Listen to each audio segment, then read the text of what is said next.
SsangYong Rexton SUV is the answer to a very specific set of requirements. It's a highly capable 7-seat off-roader and can tow very heavy loads, but doesn't appeal as a road car in the same way as its main rivals such as the Hyundai Santa Fe, Kia Sorento or Jeep Grand Cherokee. However, SsangYong also notes a second-hand Land Rover Discovery among its most direct rivals for the Rexton, which indicates the kind of buyers it's targeting. And while it's theoretically possible to seat 7, it's at its best in 5-seat configuration to make the most of the huge boot space on offer.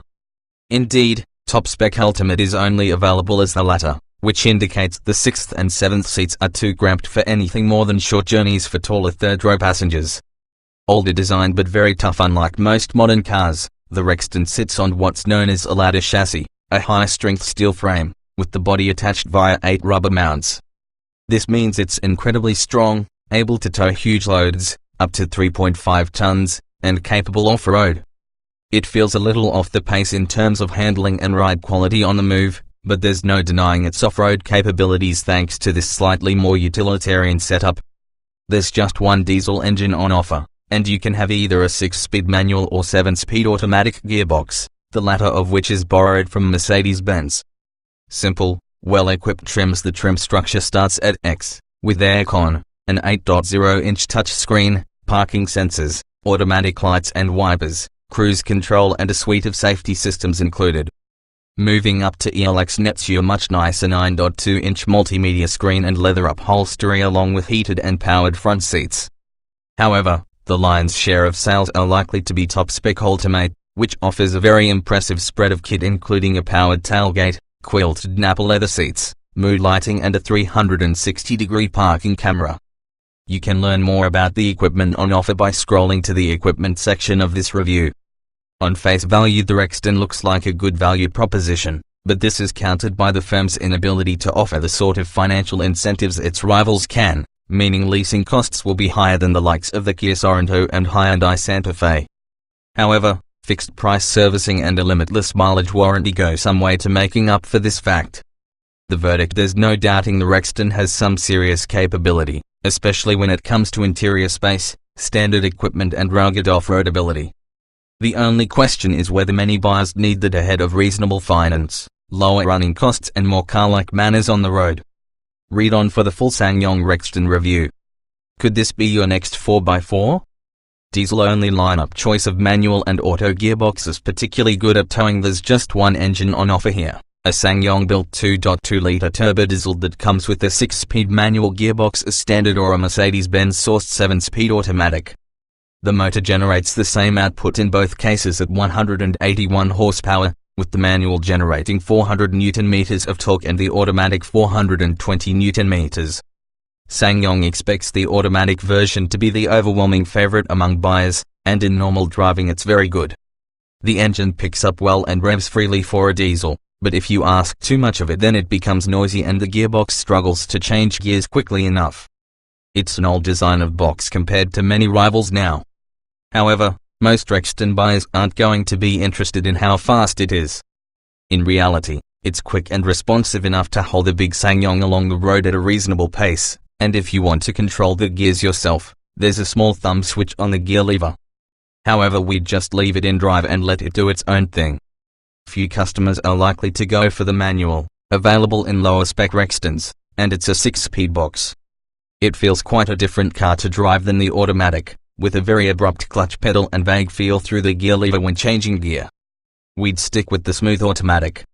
Perhaps more pertinently, the brake towing capacity of the Rexton is an unusually high 3,500 kilograms, or 3.5 tons, which puts it on par, if not ahead, of all rivals. Car firms aren't allowed to go higher for private vehicles. Lots of body roll, slow, vague steering, impressive off-road. The Rexton is a large SUV, and handles exactly as you'd expect one to, albeit perhaps a little more agriculturally than we'd prefer. Its steering is slow, which can make maneuvering a chore, and there's a noticeable amount of body roll when faced with a tight bend. This is a heavy car that rewards considered driving inputs. As it doesn't encourage you to drive quickly, it's actually quite relaxing. And despite its big dimensions, it doesn't feel too daunting to take down tighter roads, either. However, we were extremely impressed with how it dealt with off-road situations. Its short overhangs at both ends coupled with all-wheel drive capability, activated via a rotary switch behind the gear lever, mean it's able to tackle all but the toughest terrains. We've tried it on wet grass, sticky mud and quite technical pieces of off-road terrain, and it handled it all with ease. Vastly improved design, much better materials, easy to find, good driving position compared to the previous Rexton. There has been a dramatic improvement in the cabin, almost to the point that you wonder whether it was designed by a different company. SsangYong really has moved the game on in this respect. It's not perfect, with some lower quality plastics used for some switchgear, but the layout is simple, albeit with too many buttons for our liking. We found the 9.2-inch multimedia screen, which is standard on mid-spec ELX models and above, very responsive to touch inputs, which helps with the standard fit Apple CarPlay and Android Auto. Even if you don't use these systems, the TomTom sat-nav is responsive and clear, while the screen is within easy reach of the driver. The driving position is very high, which will appeal to many SUV buyers, and the steering wheel adjusts for reach and rake, so it's easy to find a good driving position. The comfortable seats are easy to adjust, too. We weren't as keen on a manual gear selection on the automatic gearbox, though. It's via a thumb switch on the lever rather than paddles, and as such it's a cumbersome solution. Those who opt for the manual car may struggle to find as comfortable a driving position, though. The clutch pedal goes down quite far, meaning smaller drivers will have to sit a little further forward than they normally would with the auto. A smart new 7.0-inch TFT LCD display, also on ELX and above, sits behind the steering wheel to display digital speedometer and rev counters along with trip computer, driver assistance and navigation instructions where required. It's a very crisp and clear setup. Excellent seats, well-insulated cabin. Ride can be bumpy. The SsangYong Rexton is a comfortable car in most situations. The front seats are worthy of special mention. They have lots of adjustment and support you well without pinching. The bolstering is soft and they absorb some imperfections in the road that would otherwise jar. They're very good indeed. Cabin insulation is good too, with minimal road or wind noise intruding, unless the road surface is particularly harsh. High-spec cars with 20-inch alloys kick up a bit more road noise, but it's never too intrusive. The diesel engine can become a little noisy if you work it too hard, though. Our only big issue here has to do with the design of the Rexton. Its older-style body-on-frame arrangement, where the chassis of the car is separate from the shell and connected by A-trouble mounts, means the ride can be choppy in some situations because any jolts cause the two parts to move independently. This means the car doesn't ride as smoothly as more modern designs, and harsh bumps in the road can send judders through the whole car. There's a notable improvement if you go for a car with smaller wheels, though. There's no adaptive suspension on offer either, so there's less flexibility as in some rival cars. Well-appointed trim levels. Technology is on a par with rivals, not many optional extras. There's a huge range of kit on the Rexton, primarily because the company doesn't do a huge amount of optional extras, and it's split over 3 trim levels, X, ELX and Ultimate. There's load of safety and driver assistance features too, but we've covered these in the safety section below. Standard SsangYong Rexton equipment. Base spec X cars come remarkably well appointed. These versions have 7 seats, the option of the Mercedes-sourced 7-speed automatic gearbox, 17-inch alloy wheels and an audio system with an 8.0-inch screen. Moving up to ELX offers the option of 5 seats for a far larger boot, 18-inch alloys, dual-zone climate control, a larger instrument cluster screen, TomTom sat-nav with a 9.2-inch touchscreen, heated steering wheel, Nappa leather upholstery, heated and powered front seats and an electrochromatic rear-view mirror. Then at top-spec Ultimate you get the automatic gearbox as standard, 5 seats only, 20-inch alloys, HID headlights, mood lighting, quilted Nappa leather upholstery, heated and ventilated memory front seats and a powered tailgate. Optional extras. SsangYong Rexton. Apart from metallic paint, the optional extras on offer are dealer-fit items such as tow bars and side steps. Lots of safety kit is included as standard slow parking camera, but useful 360-degree view, no adaptive cruise control, but plenty of other tech. The SsangYong Rexton has a good array of standard safety and driver assistance kit on board, with more available as you climb the 3 rungs of the trim ladder. The firm is expecting to score a solid 4 stars during forthcoming Euro NCAP crash testing.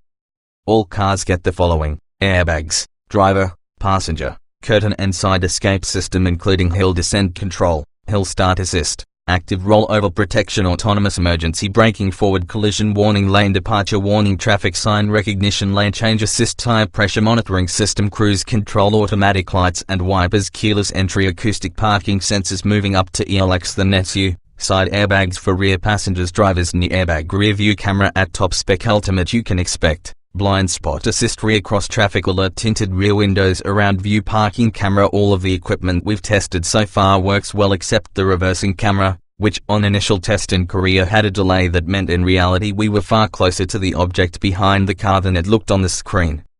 The acoustic parking sensors work perfectly, but if you're someone who mainly relies on the screen you may have a few bumps before you get used to it.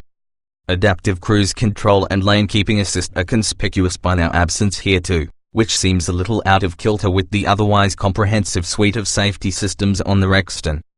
7 seats available on some models at its best as a 5-seater, though parking made easier with tech. While 7 seats are available on base spec X cars, it's optional on ELX and unavailable on Ultimate models. That tells you all you need to know about the Rexton's ability to carry more than 5, it's for short distances only. It's not too difficult to get into the back seats, but taller passengers will find their heads touching the roof and with very little space to put their feet. Add to that the small rear windows and it can be a claustrophobic place for some. However, if it's just for occasional use by children, they're more than adequate and quite comfortable. Space in the middle row is generous, though, with plenty of head and legroom and an almost flat floor across the width of the car, so those in the middle seat won't feel like they've drawn the short straw. This is a car at its best with 5 seats and a large boot area. If you need to carry more, investigate the SsangYong Turismo instead. This is a large, tall car and as such isn't the easiest to park in tight spaces, mainly because it won't fit in small spaces. However, the front and rear parking sensors do a lot to help here, and there's a 360-degree bird's eye view display on top spec models that makes life even easier still, although we found this had a delay which could cause problems. Drivers have good visibility all around the car too, and the front end has a relatively short overhang. And thanks to almost flat sides, it's easier to judge than you might anticipate at first, and sitting up as high as you do means visibility is a strong point. In 5-seat mode the Rexton is very practical indeed, because those cars get useful touches such as a split-level boot floor, grocery hooks in the boot for your shopping bags and a couple of cubbies at the side of the load area. There's a huge amount of space, and top-spec models come with a powered tailgate to aid access, although it's quite slow in action and taller people may find it easy to knock their head when the boot lid is open. If you go for a 7-seat Rexton, the boot space with all seats in place is quite small, there's only room for a couple of weekend bags, so you might need to invest in a roof box for any large family holidays with a fully loaded car.